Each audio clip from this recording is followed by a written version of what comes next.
Morning voice എന്ന അനുഗ്രഹീത പ്രോഗ്രാമിലേക്ക് ഏവർക്കും സ്വാഗതം. ദൈവനാമമഹത്വത്തിനായി ഒരു ഗാനം നമുക്കിപ്പോൾ ശ്രവിക്കാം. എന്നേശുനായക നീ വരണം, ഏകാധികാരിയായി ഭൂഭരണം, എന്നേക്കുമായി വരമേറ്റിടണം, എല്ലാ വിലാപവും മാറ്റിടണം. ഇനി എങ്ങനെ ഈ ഭൂവാസം തുടർന്നിടും, അതെന്തു പ്രയാസം. ഇന്ന് നമ്മോട് വചനത്തിൽ നിന്ന് സംസാരിക്കുന്നത് കർത്താവിൻ്റെ പ്രിയദാസൻ ജെയിംസൺ തോമസ് നെടുമ്പാശ്ശേരി. പ്രാർത്ഥനയോടെ ധ്യാനചിന്തകൾ നമുക്ക് ശ്രവിക്കാം. ദൈവനാമത്തിന് മഹത്വമുണ്ടാകട്ടെ. മോർണിംഗ് വോയിസ് എന്ന ആത്മീക ശുശ്രൂഷയിലേക്ക് ഒരു പ്രാവശ്യം കൂടി അങ്ങേ സ്വാഗതം ചെയ്യുവാൻ ഏറെ സന്തോഷിക്കുന്നു. ഉൽപ്പത്തി പുസ്തകത്തെ അധികരിച്ചുള്ള 342 എപ്പിസോഡാണ് അങ്ങ് ശ്രദ്ധിക്കുന്നത്.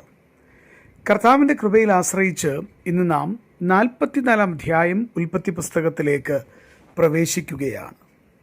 44 അധ്യായം ആരംഭിക്കുമ്പോൾ തികച്ചും നിസ്സഹായരായ സഹോദരന്മാരെയാണ് യോസഫിൻ്റെ മുൻപാകെ നാം കണ്ടെത്തുന്നത്. വാസ്തവത്തിൽ ഇവർ അങ്ങനെ ആയിരുന്നില്ല. വളരെ ഉഗ്രന്മാരും സൂത്രശാലികളും തങ്ങളുടെ നേട്ടത്തിനു വേണ്ടി എന്ത് സ്വാർത്ഥതയും പ്രവർത്തിപ്പാൻ മനസ്സുള്ളവരും ആയിരുന്നു യോസഫിൻ്റെ സഹോദരന്മാർ. എന്നാൽ ഈ അധ്യായത്തിലേക്ക് വരുമ്പോൾ അവർ തികച്ചും നിസ്സഹായരായിത്തീരുന്ന കാഴ്ച നമുക്ക് കാണുവാൻ കഴിയുന്നു. യഹൂദയിലേക്ക് നമ്മുടെ ശ്രദ്ധയൊന്ന് കൊണ്ടുവരുവാൻ ദൈവകൃപയിൽ ശരണപ്പെട്ട് ഞാൻ ഇന്ന് ആഗ്രഹിക്കുകയാണ്. പ്രത്യേകിച്ചും യഹൂദയെ നാം ശ്രദ്ധിക്കുമ്പോൾ ഇതിനു മുൻപുള്ള അധ്യായങ്ങളിൽ അവൻ തികച്ചും വ്യത്യസ്തനായ ഒരു മനുഷ്യനായി നമുക്ക് കാണപ്പെടുവാൻ കഴിയുന്നുണ്ട്. നോക്കുക, നമ്മുടെ ശ്രദ്ധ നാം 37 അധ്യായത്തിലേക്ക് ഒന്ന് തിരിക്കുമ്പോൾ അവിടെ നമുക്ക് കാണുവാൻ കഴിയുന്ന ചിത്രം എന്താണ്? 26 മുതൽ 28 വരെയുള്ള വാക്യങ്ങൾ മാത്രം ശ്രദ്ധിച്ചാൽ ഞാൻ ഈ പറഞ്ഞ കാര്യം നിങ്ങൾക്ക് മനസ്സിലാക്കുവാൻ സാധിക്കുന്നുണ്ട്. നോക്കുക, അവിടെ ഇങ്ങനെ മനസ്സിലാക്കുവാൻ കഴിയുന്നു: അപ്പോൾ യഹൂദ തൻ്റെ സഹോദരന്മാരോട്, നാം നമ്മുടെ സഹോദരനെ കൊന്ന് അവൻ്റെ രക്തം മറച്ചിട്ട് എന്ത് ഉപകാരം? വരുവീൻ, നാം അവനെ ഇസ്മയേല്യർക്ക് വിൽക്കുക, നാം അവൻ്റെ മേൽ കൈവയ്ക്കരുത്, അവൻ നമ്മുടെ സഹോദരനും നമ്മുടെ മാംസവുമല്ലോ എന്ന് പറഞ്ഞു. അവൻ്റെ സഹോദരന്മാർ അതിന് സമ്മതിച്ചു. തുടർന്ന് 28 വാക്യത്തിലേക്ക് വരുമ്പോൾ, മിദ്യാന്യ കച്ചവടക്കാർ കടന്നു പോകുമ്പോൾ അവർ യോസഫിനെ കുഴിയിൽ നിന്ന് വലിച്ചു കയറ്റി ഇസ്മയേല്യർക്ക് 20 വെള്ളിക്കാശിന് വിറ്റു. അവർ യോസഫിനെ മിസ്രൈമിലേക്ക് കൊണ്ടുപോയി. ഇവിടെ നമുക്ക് കാണുവാൻ കഴിയുന്നത് യഹൂദയെ ഒരു നല്ല ബിസിനസ്സുകാരനായിട്ടാണ്, തന്ത്രശാലിയായിട്ടുള്ള ഒരുപാട് കണക്ക് കൂട്ടലുകൾ ഉണ്ടാകുന്ന, സ്വന്തം സഹോദരനെ ഒഴിവാക്കുന്നതിൽ തന്ത്രപരമായി പ്രവർത്തിക്കുന്ന ഒരു മനുഷ്യനെ നമുക്ക് യഹൂദയിൽ കണ്ടെത്തുകയാണ്. ശ്രദ്ധിച്ച് ഒന്നുകൂടെ ഒന്ന് നോക്കിയാൽ അത് നമുക്ക് കാണുവാൻ കഴിയുന്നുണ്ട്. അവനെ കൊല്ലുവാൻ അവൻ സമ്മതിക്കുന്നില്ല.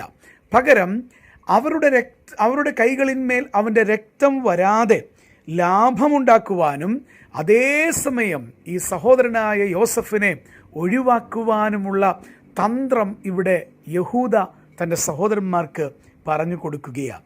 അത് നമുക്ക് കാണുവാൻ കഴിയുന്നുണ്ട്.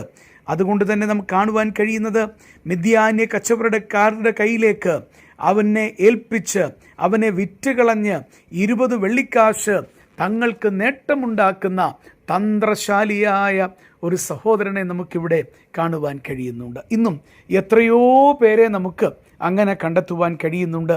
എന്ത് അതിക്രമവും സ്വന്തം ലാഭത്തിനു വേണ്ടി ചെയ്യുവാൻ മടിക്കാത്ത അനേകർ ഇന്ന് വിശ്വാസികളുടെ ഇടയിൽ ഉണ്ട് എന്ന് പറഞ്ഞാൽ കള്ളമാണ് എന്ന് പറയാൻ കഴിയുകയില്ല.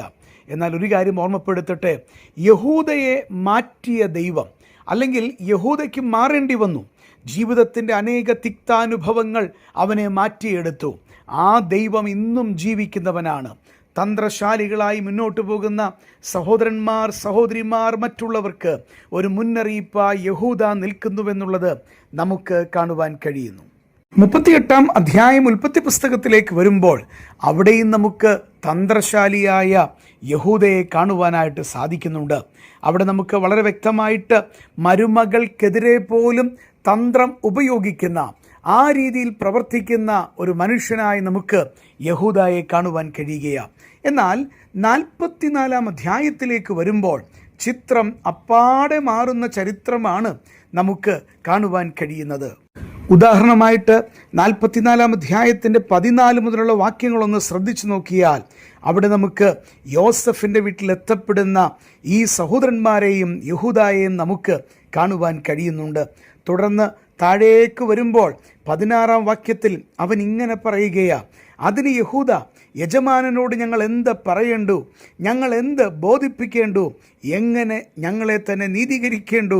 ദൈവം അടിയങ്ങളുടെ അകൃത്യം കണ്ടെത്തി, ഇതാ യജമാനന് ഞങ്ങൾ അടിമകളാണ് എന്ന് പറഞ്ഞിട്ട് താഴേക്ക് വരുമ്പോൾ പിന്നെയും പല കാര്യങ്ങൾ താൻ പറയുന്നതായി നമുക്ക് കാണുവാൻ കഴിയുന്നു.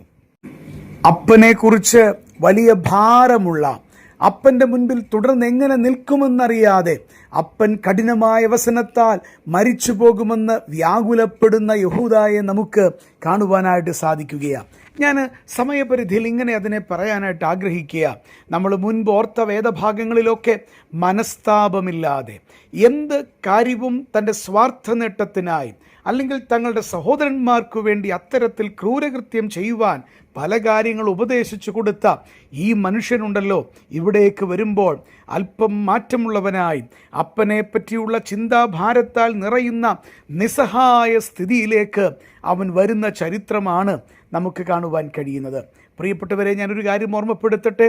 ഇന്ന് കഠിനമായ മനസ്ഥിതിയിൽ നീ തുടരുവാനാണ് ചിന്തിക്കുന്നതെങ്കിൽ, യഥാർത്ഥത്തിൽ അങ്ങ് രക്ഷിക്കപ്പെട്ടിട്ടുണ്ടെങ്കിൽ ഒരു കാര്യം ഓർമ്മപ്പെടുത്തട്ടെ, ദൈവം അതിന് കണിശമായ മാറ്റം വരുത്തുന്ന സമയങ്ങൾ വരും.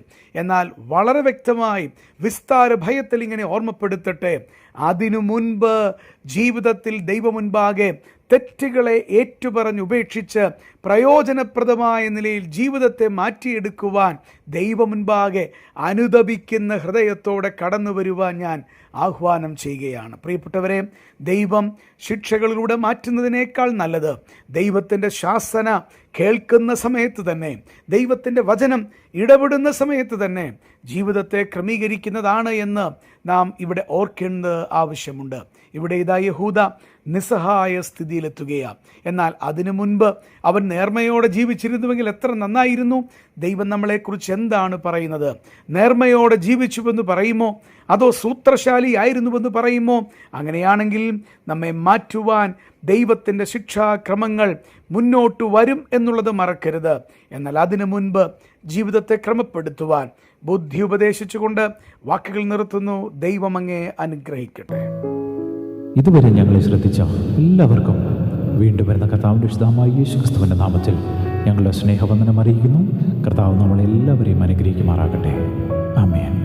ദൈവജനങ്ങളിലും ചിലരിൽ നിർവ്യാജ സ്നേഹമകന്നു ഹൃദി, ദ്രവ്യാഗ്രഹം പകയെന്നാദി, ദുർവ്യാധി പൂണ്ടവർ പിന്മാറി, ഇനി എങ്ങനെ ഈ ഭൂവാസം തുടർന്നിടും അതെന്തു പ്രയാസം, ഇനി എങ്ങനെ ഈ ഭൂവാസം തുടർന്നിടും അതെന്തു